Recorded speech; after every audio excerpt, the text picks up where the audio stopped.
제목을 한번 보여드릴까요? 네.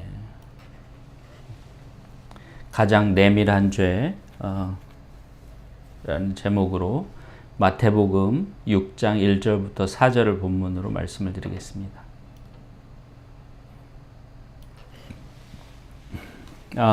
성경을 잘 아시는 분들은 잘 아시겠지만 신약 성경에 굉장히 자주 등장하는 한 그룹의 종교인들이 있죠. 종교 지도자들로 대표되지만 그 당시에 예수님이 사시던 그 당시에 가장 큰 그리고 가장 강력한 세력을 종교적, 정치적 그때는 종교와 정치가 결합되어 있었으니까 종교적, 정치적, 사회적, 경제적 모든 그런 권력을 장악하고 있던 그런 한 그룹이 이제 자주 등장을 합니다. 바로 바리새인들이라고 우리 한글 성경에서는 말하고 영어로는 Pharisee입니다. Pharisee라는 그룹인데 그 그룹은 하나의 교파죠. 네, 요즘 말로 하면 교파. 어떤 이제 하나님을 섬기고 하나님을 믿고 하는 그런 하나의 교파인데 성전이나 이런 제사장의 직분을 하는 그런 사람들이 많았습니다. 성전에서 일을 하거나 제사장 직분을 하는 사람들이 그 교파에 많이 있었습니다. 상당히 큰 그런 사회적, 정치적, 종교적 또 심지어 경제적인 권력까지도 장악하고 있었던 사람들로 판단이 됩니다. 그런데 그 사람들은 틀림없이 대대로 그 종교적 가문에서 태어나서 신앙생활을 했을 것입니다. 예를 들면 우리가 잘 아는 사도 바울이 그 바리새인 중에 한 사람이었습니다. 페리시 중에 한 사람이었었는데 어려서부터 아주 엄격한 신앙 교육을 받고 심지어 그 가말리엘이라는 그 사도행전 5장에 보면 그 스승이 나오는데 그런 유대인 스승이죠. 그런 스승으로부터 교육을 받은 사람입니다. 그럼에도 불구하고 성경을 보면 신약 성경을 보면 그들은 모든 면에서 문제가 있었습니다. 그 삶의 면에서 신앙적인 면에서 영적인 면에서 모든 면에서 문제가 있었어요. 어느 정도였냐면 예수님께서 그들을 꾸짖는 그 말씀을 마태복음 23장 한 챕터를 통틀어서 그 사람들을 꾸짖고 그 사람들의 그런 잘못을 지적하는 그런 말씀을 하실 정도였어요. 뿐만 아니라 신약 성경 여러 곳곳에 바리새인들의 그런 잘못된 점들이 그리고 심지어 악행들이 기록되어 있죠. 실제로 그 예수님을 십자가에 못 박아 돌아가시게 한 가장 주된 세력이 바리새인들이었다 하는 것도 우리는 신약 성경을 통해서 알 수 있습니다. 이게 여기 아이러니죠. 태어나면서부터 하나님을 믿고 하나님을 섬기고 하나님을 예배드리고 또 하나님의 일을 맡아서 하는 그런 제사장과 같은 직분을 가진 그런 사람들이 이런 모든 면에서 문제가 생기고 문제가 있고 또 이렇게 심지어 이제 하나님의 아들인 예수 그리스도 즉 진리를 가르치신 그런 가르치시고 심지어 우리를 위해서 돌아가시기 위해서 오신 이 하나님의 아들을 핍박하고 죽이기까지 했죠. 그래서 저는 여기서 한 가지 문제의 의식이 느꼈었습니다. 왜 이 사람들은 그렇게 신앙생활을 했는데도 불구하고 하나님의 말씀을 알고 하나님의 말씀을 이 사람들은 달달달 외울 정도로 그런 사람들이었는데 왜 이렇게 되었을까? 왜 이런 문제가 모든 면에 있어서 문제가 있는 이런 사람들이 되었을까? 그런 생각을 해보았습니다. 그런데 그거를 오늘날로 적용을 해보면 오늘날도 다르지 않다. 오늘날에도 이런 바리새인들과 같은 그런 문제를 가진 그런 크리스찬들이 저는 적지 않다. 아니 많다라고 생각을 합니다. 제가 좀 비관적으로 평가를 하는지는 모르겠지만 제가 하는 것이 아니라 예수님께서 이미 말씀하셨죠. 생명으로 그러니까 그 구원으로 들어가는 문은 좁고 생명에 이르는 길은 좁고 협착해서 많은 사람들이 그리로 들어가지 않고 많은 사람들이 그 길을 찾지 않는다고 이렇게 말씀하셨죠. 그래서 천국에 가는 사람들이 많을 것 같지만 사실 많지 않다는 것을 우리는 알 수 있어요. 다시 말하면 정말 온 세계의 크리스찬들은 엄청 많은데 그 중에 다 천국에 갈 사람들이 아니라는 거죠. 많은 사람들이 못 가고 오직 소수의 적은 사람들만 천국에 간다는 것이 이 성경을 보면은 알 수 있는데, 그렇다면은 바리새인들과 같은 그런 문제점을 가진 바리새인들이 그렇게 모든 면에서 문제가 있는 사람들이 된 것과 같이 이 크리스찬이라고 하는 사람들도 모든 면에서 문제가 있는 사람들이 된 어떤 그 과정이 비슷하다 하는 것을 저는 생각하게 됐습니다. 그래서 그 원인이 뭘까? 왜냐하면 저 자신도 그렇게 되고 싶지 않고 저의 자녀들에게도 그런 것을 물려주고 싶지 않고 또 제가 어떻게든 이 말씀을 전하고 가르치고 이렇게 하는 그런 저를 통해서 이 복음을 듣는 분들에게 그러한 나쁜 영향을 주고 싶지 않기 때문에 저도 알아야 되기 때문에 아주 골똘하게 생각을 해봤습니다. 성경을 통해서 한번 연구를 또 해봤습니다. 그래서 가능한 그런 이유들이 있는 것 같아요. 그 답, 뭐 때문이다라고 이렇게 할 수 있는 것. 바리새인들의 경우를 보면 크게 두 가지로 저는 요약을 할 수 있다고 생각을 했습니다. 하나는 거짓된 교리입니다. 잘못된 교리. 즉 하나님의 말씀이 아닌 잘못된 교리를 하게 되면 그렇게 될 수밖에 없다는 것을 예수님께서 지적하신 것이 우리 성경에 기록되어 있죠. 마태복음 15장 1절부터 9절까지를 잠깐 보겠습니다. 마태복음 15장 1절부터 9절까지를 보겠습니다. 좀 길지만 중요한 내용이니까 다 읽겠습니다. 그때 바리새인과 서기관들은 바리새인들과 거의 같은 급의 사람들로서 율법을 기록하고 가르치고 관리하는 그런 사람들이었습니다. 그러니까 율법 책, 그러니까 성경이죠. 이 당시에 성경 책들을 관리하기도 하고 이렇게 카피하기도 하고 하는 그런 사람들이었어요. 또 가르치기도 하고요. 그런 사람들이었는데 어쨌든 바리새인과 서기관들이 예루살렘으로부터 예수께 나와 이르되 당신의 제자들이 어찌하여 장로들의 전통을 범하나이까? 떡 먹을 때 손을 씻지 아니하나이다. 떡 먹을 때 손 씻는 거하고 종교적인 거하고 무슨 상관이 있습니까? 신앙적인, 이렇게 영적인 거하고. 근데 이제 이 사람들이 이렇게 문제를 제기하죠. 3절에 대답하여 이르시되 너희는 어찌하여 너희의 전통으로, 즉 너희의 전통, 바리새인들의 전통이죠. 바리새인들의 전통으로 하나님의 계명을 범하느냐? 하나님이 이르셨으되 네 부모를 공경하라 하시고 또 아버지나 어머니를 비방하는 자는 반드시 죽임을 당하리라 하셨거늘. 이게 이제 율법에 나오는 거죠. 모세의 율법에 나오는 출애굽기 21장 17절에 나오는 그 율법인데요. 10계명 중에 하나이기도 하죠. 너희는 이르되 누구든지 아비에게나 어미에게 말하기를 내가 드려 유익하게 할 것이 하나님께 드림이 되었다고 하기만 하면 그 부모를 공경할 것이 없다 하여 너희의 전통으로 하나님의 말씀을 폐하는도다. 이 사람들이 만들어낸 전통이 뭐냐면 우리 엄마 아버지가 지금 먹을 식량이 필요해요. 내가 식량을 갖고 있는데 쌀을 가지고 있는데 이거 하나님께 드렸어. 그러면 엄마 아버지한테는 안 주어도 된다는 거예요. 이게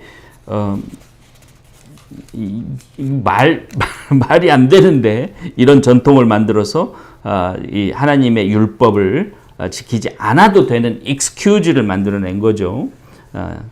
그다음에 그래서 예수님께서 7절에 말씀하시기를 외식하는 자들아, 이사야가 너희에게 관하여 잘 예언하였도다. 일러스되 이 백성이 입술로는 나를 공경하되 마음은 내게서 멀도다. 그래서 외식하는 자들아, 외식이 위선입니다. 이 위선자들아 하고 이 백성이 입술로는 나를 공경하되, 즉 말로만 나를 공경하고 하나님을 공경하고 마음은 하나님에게서 멀도다. 사람의 계명으로 교훈을 삼아 가르치니 나를 헛되이 경배하는도다. 즉 하나님을 헛되이 경배하는도다. 그래서 거짓된 교리를 만들어 가지고 그것을 신봉하고 그것을 행하면 어떻게 됩니까? 이상한 사람들이 되는 거예요. 모든 면에서 문제가 있는 사람들이 된다는 것을 바리새인들을 통해서 알 수 있습니다. 또 한 가지는 뭐냐면 거짓된 믿음입니다. 거짓된 신앙입니다. 또 한 가지 그렇게 바리새인처럼 평생 동안을 대대로 신앙생활을 하지만 잘못되는 그 잘못되게 되는 그 이유가 뭐냐면 거짓된 신학입니다. 이거에 대해서 예수님께서 아까 말씀드렸듯이 마태복음 23장에 바리새인들과 서기관들의 그런 악행과 그 위선을 이렇게 지적하신 한 챕터인데요. 마태복음 23장 거기를 보면요. 다는 볼 수 없고 그냥 핵심적인 거 2절과 3절 총론적인 것만 얘기를 해보겠습니다. 마태복음 23장 2절과 3절입니다. 서기관들과 바리새인들이 모세의 자리에 앉았으니, 그러니까 모세라고 하는 정말 그 이스라엘의 위대한 지도자죠. 그 자리에 앉았어요. 그럴 깜도 안 되고 그럴 자격도 없고 그럴 영적인 그런 어떤 하나님으로부터 부름을 받은 사람들도 아닌 사람들이 그 자리에 앉았어요. 그러므로 무엇이든지 그들이 말하는 바는 행하고 지키되, 모세는 그런 영적 권위와 그다음에 특히 하나님으로부터 율법을 10계명을 받아서 10계명뿐만 아니라 율법을 받아서 이스라엘 백성에게 전해준 사람이었죠. 그러니까 그런 자리에 앉아가지고 말을 하는 거예요. 막 가르치고 막 뭐 설교도 하고 막 별걸 다 했겠죠. 특히 서기관들이 이제 그런 일을 하는 사람들이었죠. 그래서 예수님께서 말씀하시기를 뭐라고 하냐면 무엇이든지 그들이 말하는 바는 행하고 지키되, 왜냐하면 그들이 하나님의 율법을 가르치니까 지키되 그들이 하는 행위는 본받지 말라. 그들이 하는 행위는 본받지 말라. 왜 그러냐? 그 이유가 그들은 말만 하고 행하지 아니한다. 그들은 말만 하고 행하지 않아. 가르치기만 하고 남들에게 남들을 판단하고 남들을 정죄하기만 하면서 자기는 행하지 않는다는 거예요. 얼마나 이 잘못된 신앙입니까? 이게 말할 수 없이 잘못된 신앙이죠. 그러니까 그런 신앙을 가진 사람들이 10년이고 20년이고 30년이고 신앙생활을 해도 좋아지기는커녕 모든 면에서 문제가 있는 사람으로 되는 거 아니냐 이거죠. 그래서 이 두 가지 이유, 가능한 이유들, 그 바리새인들이 그렇게 된 두 가지, 예수님께서 지적하신 두 가지 이유, 이외에도 다른 이유들이 있겠지만 이런 이유들을 이렇게 종합해 보면 뭐냐면 거짓입니다. 위선입니다. 아까도 그 외식하는 자들아 이렇게 15장에서는 그렇게 말씀을 하셨죠. 예수님께서 그 위선이라고 그랬죠. 외식. 우리 한국 성경에서는 외식이라고 번역을 했는데 위선입니다. 위선자들아. 위선입니다. 위선. 그 다음에 또 가르치기만 하고 자기는 행하지 않는 것도 위선이죠. 자신은 행하지 않으면서 남들은 막 모세의 자리에 앉아가지고 권위적으로 가르치고 하는 거 위선이죠. 하여튼 그 공통점이 위선입니다. 그 위선이라는 것 때문에 바리새인들이 이렇게 된 것이다 하는 것이죠. 그래서 우리는 오늘 이 위선이라는 게 무엇이고 또 오늘 이 바리새인들처럼 우리 크리스찬들이 그렇게 모든 면에 문제가 있는 그런 천국에 가지 못할 또 정말 이 세상에서도 정말 지탄받고 손가락질을 당하는 그런 사람들로 변하는 그런 이유가 뭘까? 그 원인이 뭘까를 찾아보는 그것에 대해서 위선이 그 답이다라고 하는 사실에 대해서 한번 살펴보고요. 그 다음에 그러면 우리는 어떻게 하면 이런 오류에 빠지지 않을 것인가 하는 것에 대해서까지 한번 얘기를 해보겠습니다. 그래서 오늘 본문으로 이제 보겠습니다. 오늘 본문. 위선이란 무엇인가 먼저 보기 위해서 오늘 본문을 보겠습니다.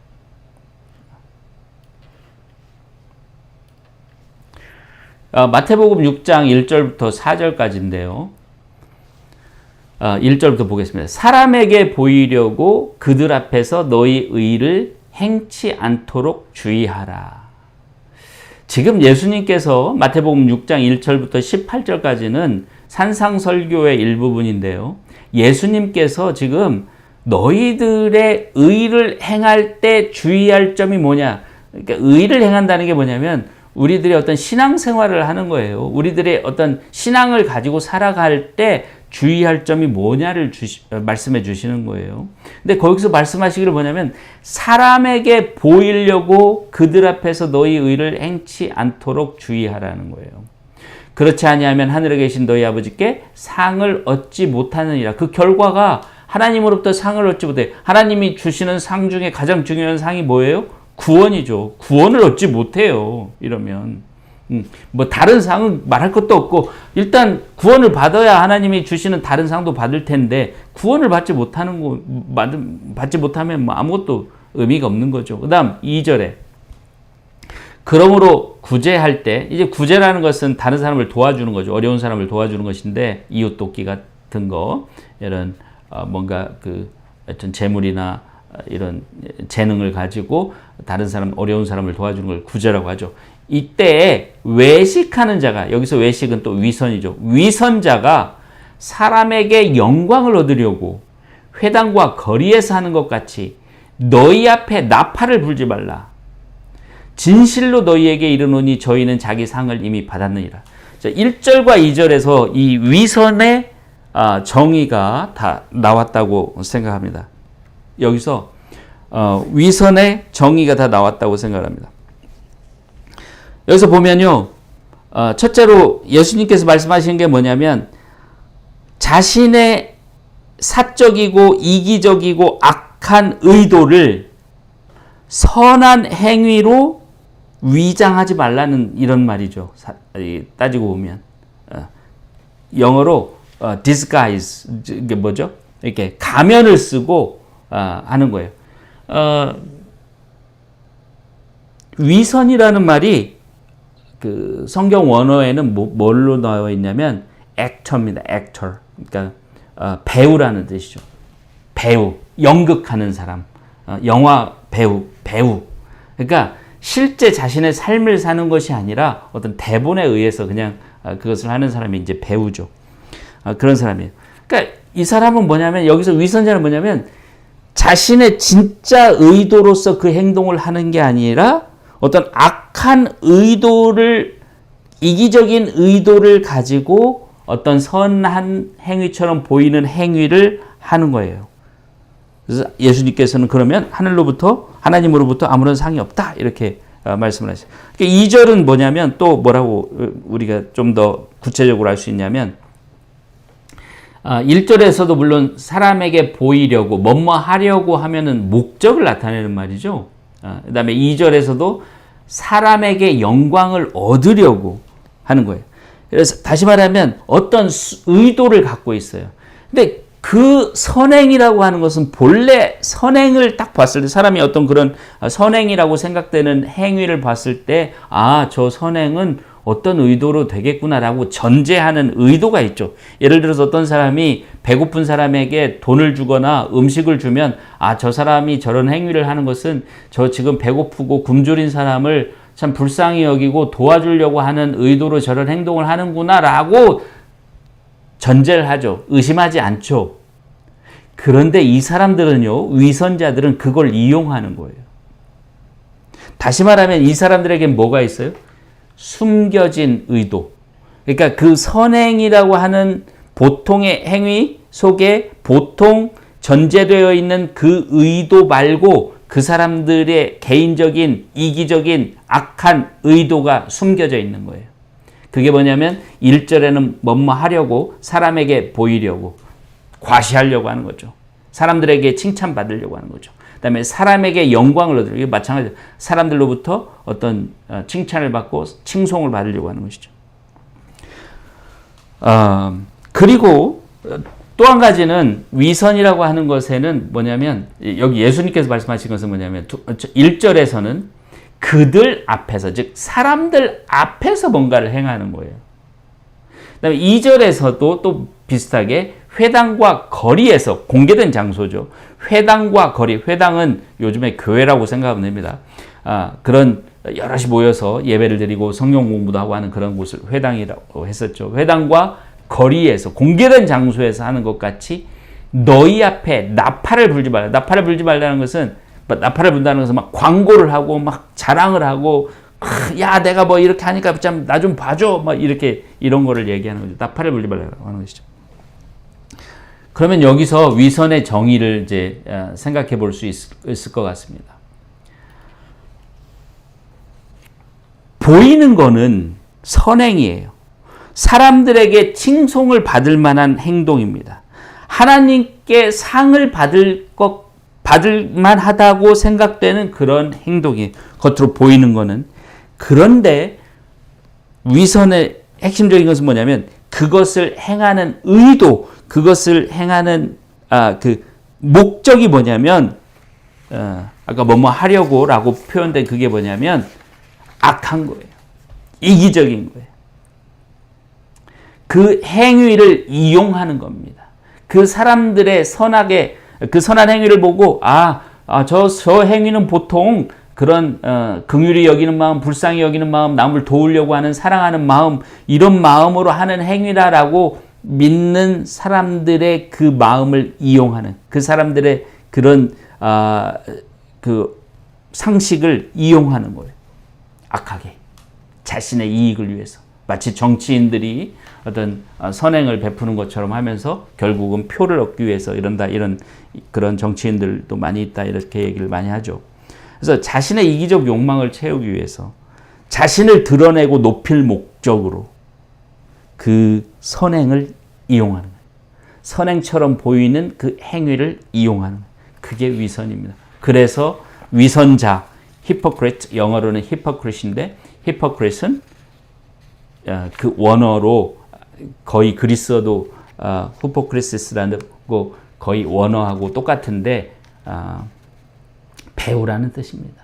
연기하는 사람. 저 사람 연기네, 쇼네, 쇼맨이라는 뜻이죠. 쇼.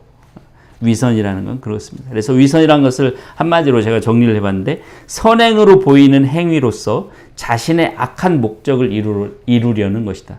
선행에 전제된 의도가 아닌 이기적이고 악한 의도로 행하는 선행처럼 보이는 행위가 위선이라 이거죠. 그런데 여기서 선행과 위선을 가르는 기준을 우리는 좀 생각해 볼 필요가 있습니다. 왜냐하면 여기 이 부분을 가지고 어떤 분들은 이렇게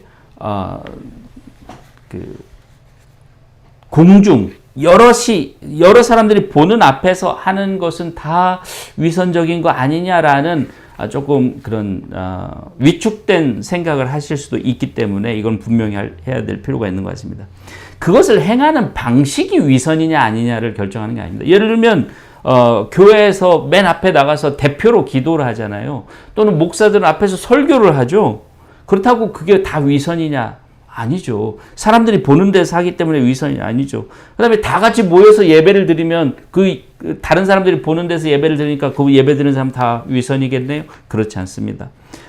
그런 게 아니고요. 그 다음에 또 사람들 앞에서 예를 들어서 뭐 지하철역이라든가 이런 데서 위험한 상황에 처해 있는 사람을, 막 급한 상황에 처해 있는 사람을 도와주는데 그런 사람들을 무조건 위선자라고 할 수 없죠. 남들이 있는 데 사니까.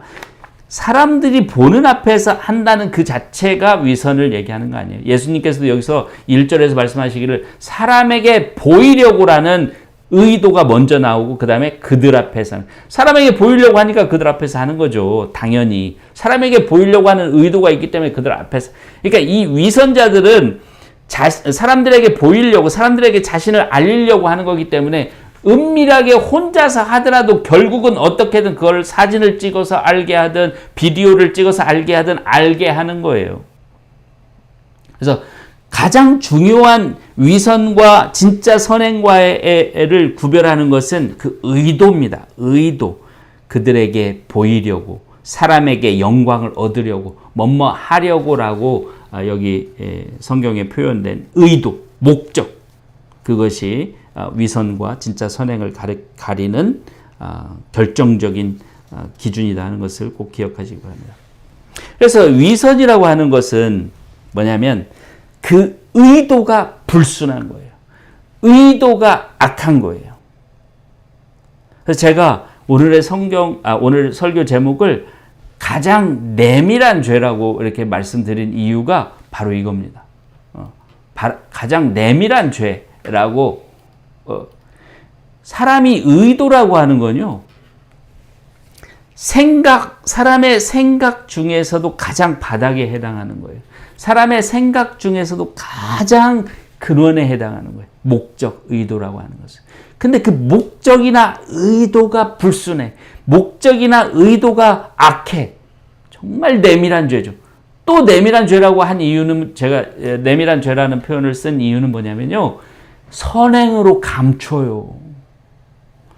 이걸 자꾸 하다 보면요, 사람이 어떻게까지 되냐면 자기가 이런 위선을 하면서도 그게 위선이라고 생각을 못해요. 자기는 선행을 행한다고 생각을 해요. 마치 오랫동안 위선적인 정치를 한 사람들이 마치 자신들이 나라를 구했고, 자신들이 뭐 자기 때문에 이 사회가 돌아가고 이 나라를, 이 국민을 누가 먹여 살리냐, 뭐 이런 얘기 하는 사람들, 우리 TV 영화 같은데, TV 드라마나 영화 같은데 보잖아요. 국민을 뭐 개 돼지로 생각한다, 뭐 이런 말도 나오고. 은밀한 거예요. 첫째로 은밀하다고 표현한 이유는 뭐냐면, 의도. 진짜 우리 마음 속에서도, 우리 마음 생각 중에서도 가장 근원적인 목적, 의도가 불순하고 타락하고 더럽기 때문에 내밀하다고 표현을 한 것이고, 또 하나는 뭐냐면 선행으로 그걸 포장하고 자기 자신도 때로는 그것을 착각할 정도로 이게 너무나 내적인 것이기 때문에, 너무나 깊은 것이기 때문에 정말 은밀한, 가장 내밀한 그러한 죄라고 제가 표현을 했습니다. 정말 위선은 그렇습니다. 그래서 이것은 마치 사람의 영이라고 하는 것이, 성령 할 때 영, 스피릿, 영이라고 하는 것이, 정신이라고 하는 것이 모든 그 정신활동, 우리 마음의 가장 근원이라고 생각하는 것인데, 물론 다른 차원의 것이죠.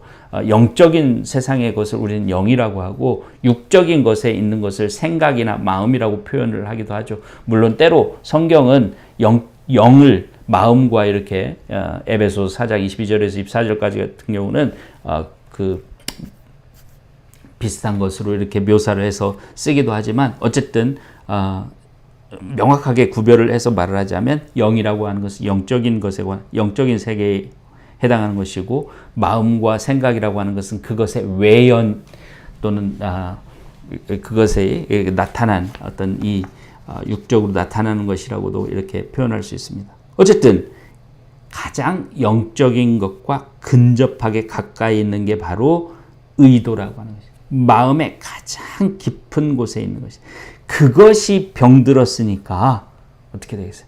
그래서 내밀한 죄라고 말씀을 드린 것입니다.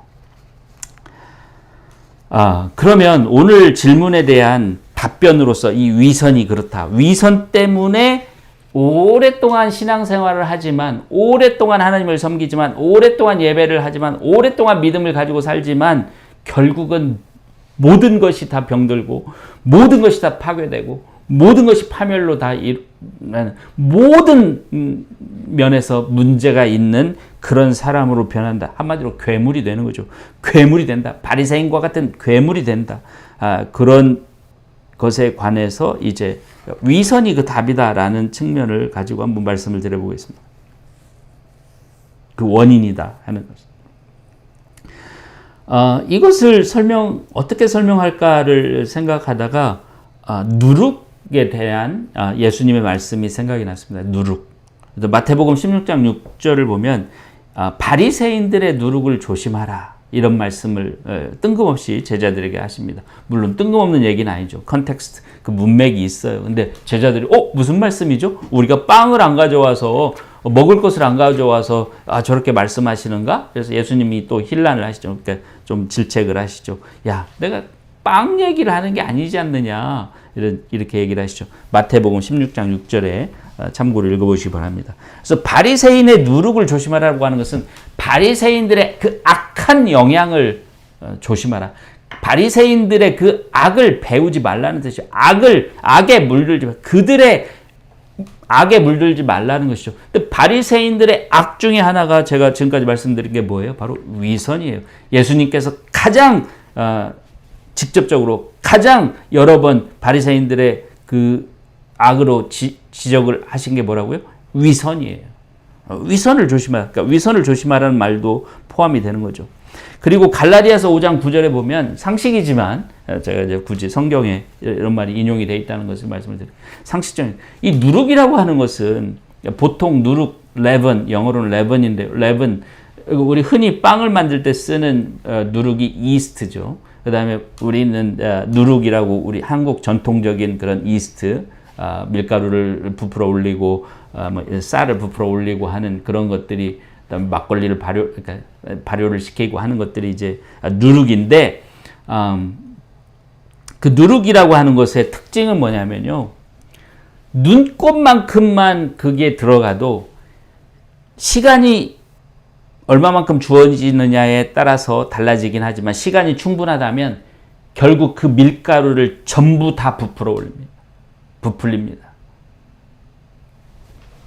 그래서 갈라디아서 5장 9절이 작은 누룩이 온 덩이를 누룩으로 물들이느니라 이런 말이 있어요. A little leaven leavens all lump라고 이렇게 표현하죠. 그래서 누룩은 아무리 조금만 들어가도 결국은 모든 덩어리를 다 망가뜨려요. 다 물들여요. 다 그렇게 될 때까지 누룩은 죽지 않습니다. 누룩은 생명체죠. 막걸리도 생막걸리라고 하잖아요. 그죠? 김치 속에도 그런 누룩과 같은 그 프로바이오틱이라고 하죠. 유산균 같은 게 들어있다고 하죠. 우리 된장, 고추장에도 마찬가지고 간장에도 마찬가지고 그런 거예요. 그냥 살아있는 거예요. 계속 번식을 해서 결국 모든 덩어리를 전부 다 영향을 미치는 거예요.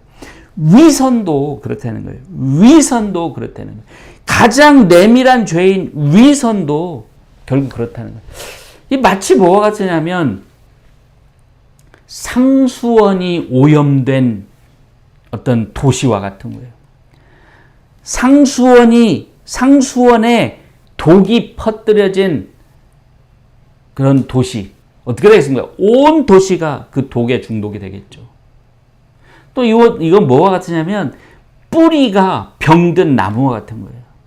뿌리에 나쁜 그게 생겨서 온 나무에 그 병이 퍼지는 거예요.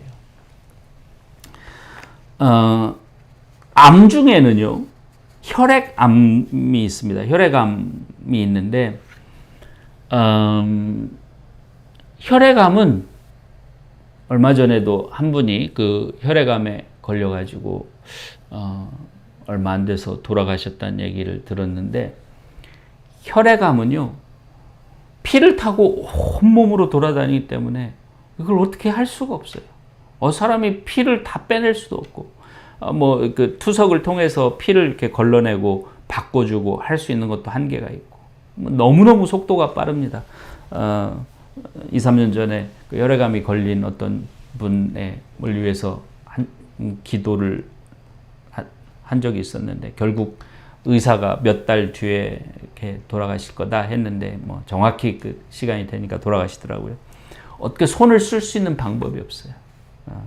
그냥 자고 나면 막 암이 막 여기저기서 막 나타납니다. 하여튼 너무너무 마치 그런 것 같은 거예요. 그 양이 적더라도 그 독이 온몸에 퍼질 수 있는 시스템이 그런 것이 있는데, 이 위선이라는 이 내밀한 죄가 마음의 의도 뿌리에 있기 때문에 온 생각, 온 마음에 퍼져버릴 수 있는 것, 온 마음을 물들일 수 있는 것이라는 것이죠. 그래서 마음이 물들면 결국 모든 행실이 다 악으로 물드는 거죠. 모든 행실이 다 위선적으로 변하는 거죠. 그래서 그 사람은 결국은 뭐가 돼요? 그 괴물과 같은 바리새인들, 예수님을 못 박아 죽이는 바리새인들, 그냥 못을 박아 죽이면서도 조롱하고 침뱉고 그런 사람들과 같은 그런 정말 그러면서도 하나님을 섬기고 그러면서도 하나님의 제사장이라고 그러고 그런 사람들. 이렇게 위선이 크리스찬이나 어떤 사람을 그냥 완전히 이렇게 망가뜨리는 파괴하는 이유가 뭘까요? 위선이라는 게. 그 근원이 뭘까요? 그것은 이게 거짓이기 때문입니다. 위선은 거짓, 그 바탕이 거짓이기 때문에. 거짓도 아주 정말 간악한 거짓이죠. 아주 그냥 교묘하고 어떻게 얼마나 사람이 악한 마음을 가지면 그 거짓을 포장을 해요. 선으로. 한번 생각을 해보세요. 그 악한 마음이 얼마나 악하면 그 악한 것을 그대로 드러내도 악한데 그것을 선으로 포장을 해요. 순진하고 어리숙한 사람들은 그게 좋은 건 줄 알고 다 받아먹는 거죠. 당하는 거죠. 그럴 정도로 악한 것이기 때문에 그것을 받아먹는 사람들도 파괴하겠지만 그 자신을 괴물로 만들어버리는 거예요. 모든 면에서 구제불능인 그런 바리새인들, 예수님을 십자가에 못 박아 죽인 그런 바리새인들과 같이 되는 거예요. 총체적으로 그 사람을 병들게 합니다. 왜냐하면 거짓이기 때문에. 그래서 의도적으로 위선을 행하는 사람들은 구제불능입니다. 의도적인 위선자들은 구제불능입니다. 그들이 깨닫고 회개하고 반성하고 그 죄를 씻지 않는 이상 어찌할 수 없습니다. 그런데 안타깝게도 많은 크리스찬들이 의도적으로 위선을 행하지는 않지만 자기도 모르게 위선을 행하게 되는 경우들이 많은 것 같습니다. 그리고 그것들이 쌓이면 결국은 의도적으로 위선을 행하는 것과 다르지 않은 결과에 이르는 것 같습니다. 제가 오늘 말씀드리려고 하는 부분은 이 부분입니다. 우리 중에 바리새인처럼 정말 의도적인 위선자들은 없다고 생각합니다. 그러나 어떤 이유로든 그런 결과적으로 의도적인 위선자들과 같이 되어가고 있는 경우들이 많지 않은가 이런 생각을 합니다. 연약함이나 또는 한계나 실수, 사람의 연약함이라든가 또는 믿음의 부족함이라든가 또 사람의 한계라든가 또는 실수로 뭔가 불일치, 안과 밖이 불일치, 마음과 행동이 불일치, 말과 행동이 불일치할 수 있어요. 그죠? 그런 경우는 저를 비롯해서 모든 사람들이 피할 수 없습니다. 그냥 인간의 어떻게 보면 인간이기 때문에 어쩔 수 없는 거예요. 그런데 문제는 여기서 뭐냐면요. 그렇게 되었을 때, 그렇게 불일치가 왔을 때, 내가 그런 불일치한 행동을 했을 때, 뭔가 위선적인 그런 행동을 했을 때 어떻게 하느냐에 따라서 그것이 의도적인 위선으로 될 수도 있다는 거예요. 그것을 의도적인 위선처럼 되게 하는 게 뭐냐면 자기 합리화입니다. 타협입니다. 변명입니다. 한마디로 회개하지 않는 겁니다. 잘못을 인정하지 않는 겁니다.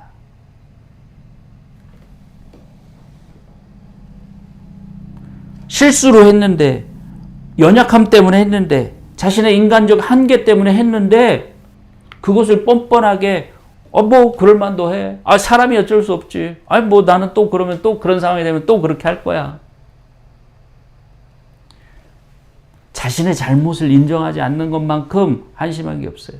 자신의 잘못을 솔직히 인정하고 그것을 개선하려고 하지 않는 사람만큼 정말 한심하고 발전 가능성이 없는 사람이 없습니다.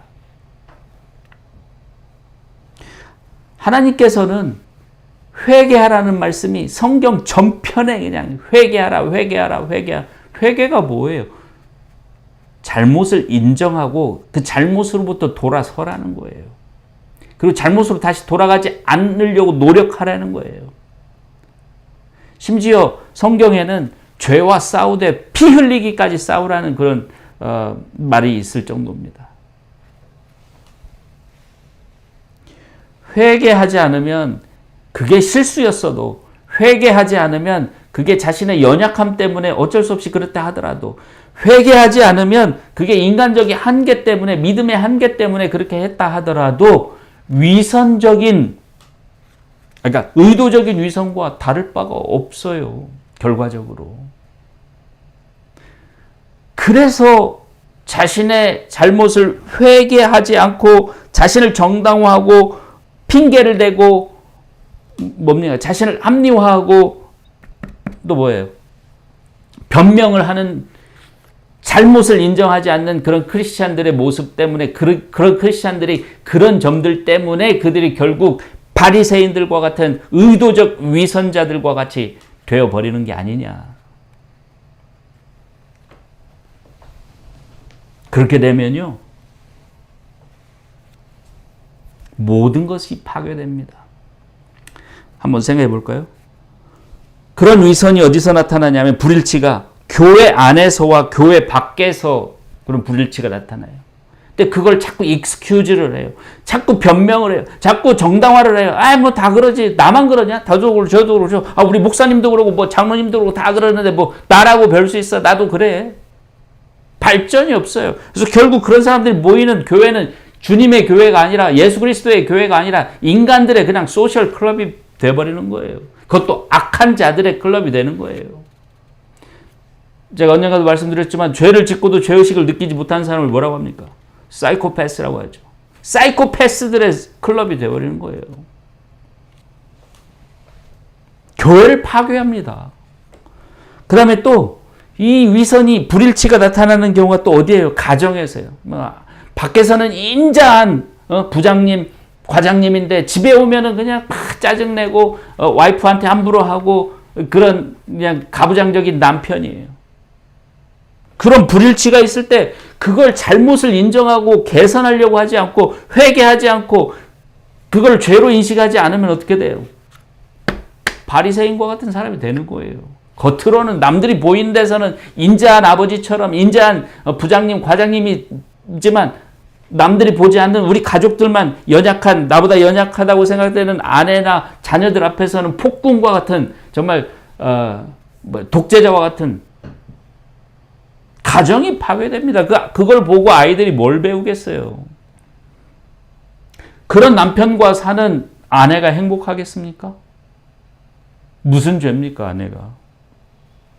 그래서 교회가 파괴되고 가정이 파괴됩니다. 마치 아까 그 가장 내밀한 마음속의 그 죄가 우리 마음을 물들이고 생각을 물들이고 결국 우리 모든 행실을 위선으로 만들어버리듯이, 그 사람의 그 불일치가, 그리고 그것을 회개하지 않고 그것을 반성하지 않고 개선하려고 노력하지 않고 하기 때문에 교회를 파괴하고 가정을 파괴하는 겁니다. 그리고 자기 자신의 구원을 파괴하는 것은 말할 것도 없고요. 괴물이 되어가는 것은 말할 것도 없고요.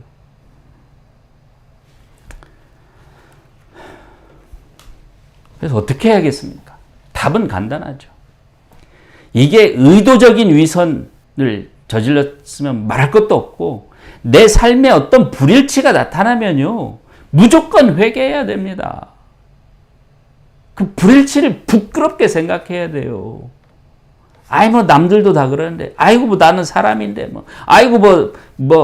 하나님이 다 은혜로 구해주실 텐데, 내가 안 해도 돼. 예수님이 다, 불쌍히 여겨서 다 해주실 텐데.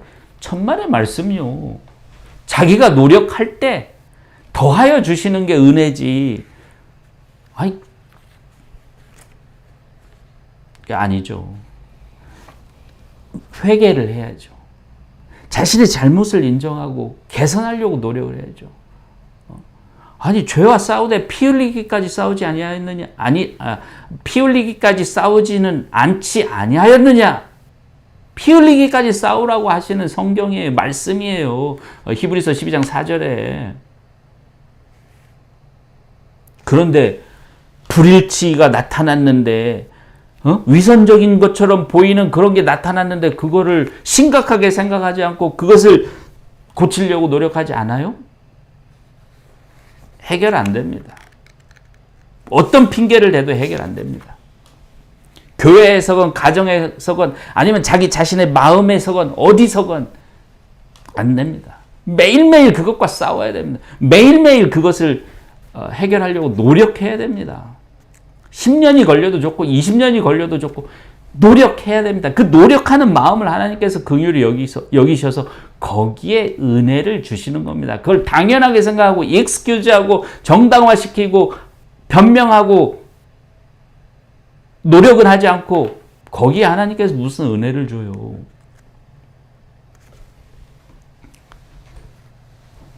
그래서 오죽하면 예수님께서는 바리새인들에게 뭐라고 그랬습니까? 너희 눈에 들보를 빼내라 그러지 않았습니까? 마태복음 7장 1절부터 4절까지 해서 1절부터 5절까지 해서 눈에 들보를 빼내라 그랬잖아요. 남의 잘못, 남의 눈에 있는 티끌을 보지 말고 네 눈에 있는 들보부터 먼저 빼내라 그러지 않았습니까?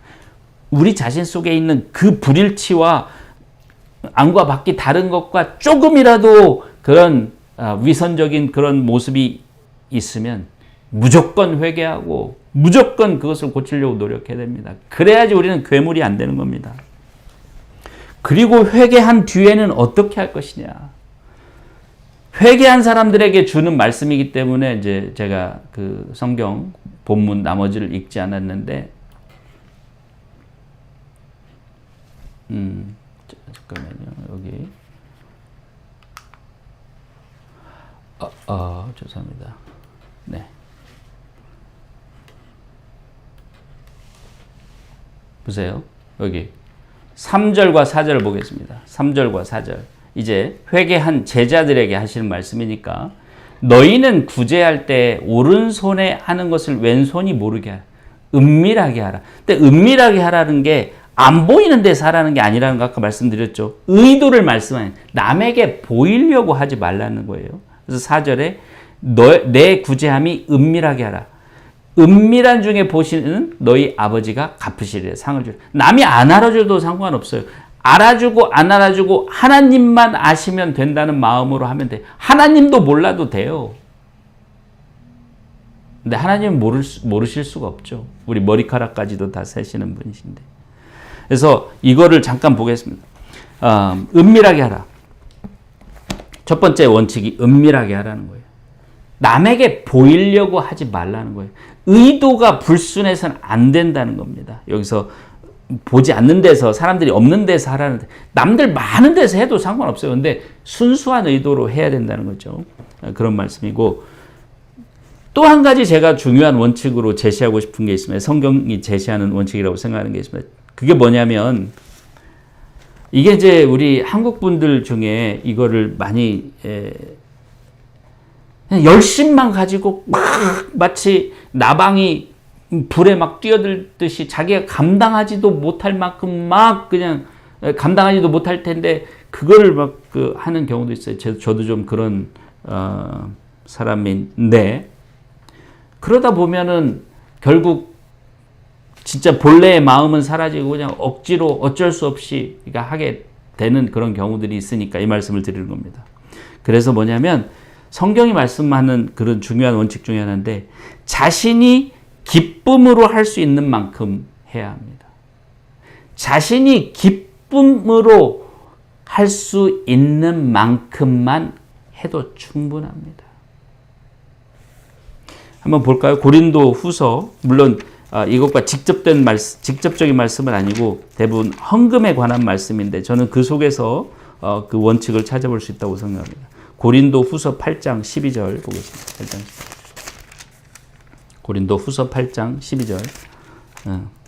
할 마음만 있으면 있는 대로 받으실 터이요 없는 것은 받지 아니하시리라. 12절 영어로 보겠습니다. 무슨 말인지 잘 모르겠어요. 한국말은 If the readiness is there, 즉 할 마음의 준비가 되어 있으면 하나님께서 있는 것을 받으시리라. 우리가 가진 것을 받으시리라. 우리가 뭘 가지고 있고 그것을 하나님께 드릴 마음이 있으면 받으시리라. 이런 두 가지 요건이 충족돼요. 우리가 기꺼이 드릴 마음이 있고 그 다음에 가진 것이 있을 때 그걸 받으시리라. 그 다음을 읽어보면요. 12절 그 다음 두 번째 보면 없는 것은 받지 아니하시리라. 없는 것을 주려고 하면 안 돼요. 내가 할 수 있는 것 이상을 하려고 하는 게 없는 것을 드리려고 하는 거예요. 그런 문제가 생깁니다. 처음에는 처음 몇 번은 그거 할 수 있어요. 그런데 시간이 갈수록 에너지가 고갈되고 못합니다. 결국은 처음에 가졌던 좋은 마음까지 다 사라집니다. 그러니까 자신이 기쁨으로 할 수 있는 만큼만 해야 돼요. 그 다음에 그 다음 장으로 가서 9장 7절을 보겠습니다. 고린도후서 9장 7절. 각각 그 마음에 정한 대로 할 것이요 인색함으로나 억지로 하지 말지니. 억지로 하려고 하면 안 됩니다. 억지로 하려고 하면 안 돼요. 자발적으로 자원해서 해야 돼요. 스스로 기쁜 마음으로 해야 돼요. 그래서 하나님은 즐겨 내는 자를 사랑하시리라. 즐겁게 기분 좋게 할 수 있는 만큼 하면 돼요. 욕심내면 안 돼. 그래서 마태복음 5장 37절로 가서요. 마태복음 5장 37절. 저는 이게 성경의 예수님의 가르침의 가장 기본 원리 중에 하나라고 생각합니다. 5장 37절. 오직 너희 말은 옳다, 아니라 하라. 여기까지 먼저 보면, 영어로 보면 Let what you say be simply yes or no. yes면 yes고 no면 no라고 해라. 할 수 있으면 할 수 있다고 하고 할 수 없으면 할 수 없다고 말을 하라 이거예요. 우리 한국 분들은 체면 생각해서 할 수 없는데도 할 수 있다 그러고 그러지 말라고요. 할 수 없는 것을 할 수 있다고 하는 게 뭐냐? 그 다음 37절 두 번째를 보게요. 이에서 지나는 것은 악으로부터 나느니라. 악한 거라는 거예요. 왜 악한 거라고 예수님께서 아니 그래도 열심히 해보려고 하는 건데 왜 예수님은 악한 거라고 하실까? 왜 그래요? 욕심이기 때문에. 뭔가 욕심이 들어가기 때문에 자기가 할 수 없고 아직 기쁜 마음으로 할 수 없는데도 막 하겠다고 하는 거예요. 왜? 뭐 남들보다 좀 더 잘하는 것처럼 보이기 위해서, 남들보다 더 나아 보이기 위해서. 뭐예요? 다 욕심이라는 거예요. 욕심은 그게 정신적인 욕심이든 물적인 욕심이든 어떤 욕심이든 간에 영적인 욕심도 포함해서 어떤 것이든 욕심은 결코 득이 되지 않습니다. 욕심은 죄를 낳고 죄는 사망을 낳는다고 야고보서 1장 15절이 말하죠. 욕심을 가지면 안 됩니다. 그래서 오늘 이렇게 말씀을 드리려고 한 거는 뭐냐면 가장 은밀한 죄가, 가장 내밀한 죄가 바로 위선이라고 하는 것이고, 그 위선이 있으면 사람이 괴물로 변합니다. 크리스찬도 괴물로 변하고 보통 사람도 괴물로 변합니다. 위선자 같이 정말 위선으로 똘똘 뭉친 사람 같이 괴물이 없어요. 있을 수 없습니다. 그런데 우리 크리스찬들이 흔히 범하는 그런 위선을 행하려고 하는 크리스찬은 많지 않다고 생각합니다. 그러나 크리스찬들이 흔히 범할 수 있는 잘못 중에 위선이 되는 것이 뭐냐면, 자신이 위선적으로 한 것 또는 안과 밖이 일치하지 않는 것, 교회 안에서와 밖에서, 집 안에서와 밖에서 내 마음과 행동과 일치하지 않는 것들을 회개하지 않고 고치려고 하지 않으면 그게 의도적인 위선과 다를 바가 없다는 겁니다. 그게 가장 내밀한 죄입니다. 나만 알아요. 자기 자신만 알아요. 물론 하나님도 아시겠지만. 그러나 그 가장 내밀한 죄는 그 우리 마음의 의도 뿌리에 있는 것이기 때문에 우리 모든 것을 병들게 하고 모든 것을 파괴하고 모든 우리의 삶을 위선으로 물들여 버린다는, 정말, 그리고 결국 우리 자신을 구원은커녕 구원과는 너무너무 거리가 먼 그냥 괴물로 만들어 버린다는, 바리새인과 같이 만들어 버린다는 것을 말씀드리려고 한 것입니다. 조심해야 됩니다. 무조건 회개하고 무조건 고치려고 노력해야 됩니다. 아무리 작은 것이라도 익스큐즈를 해서는 안 됩니다. 아무리 작은 것이라도 자기 합리화를 하고 자기 정당화하고 핑계를 대고 타협을 해서는 안 됩니다. 그래서 꼭 기억하시기 바랍니다.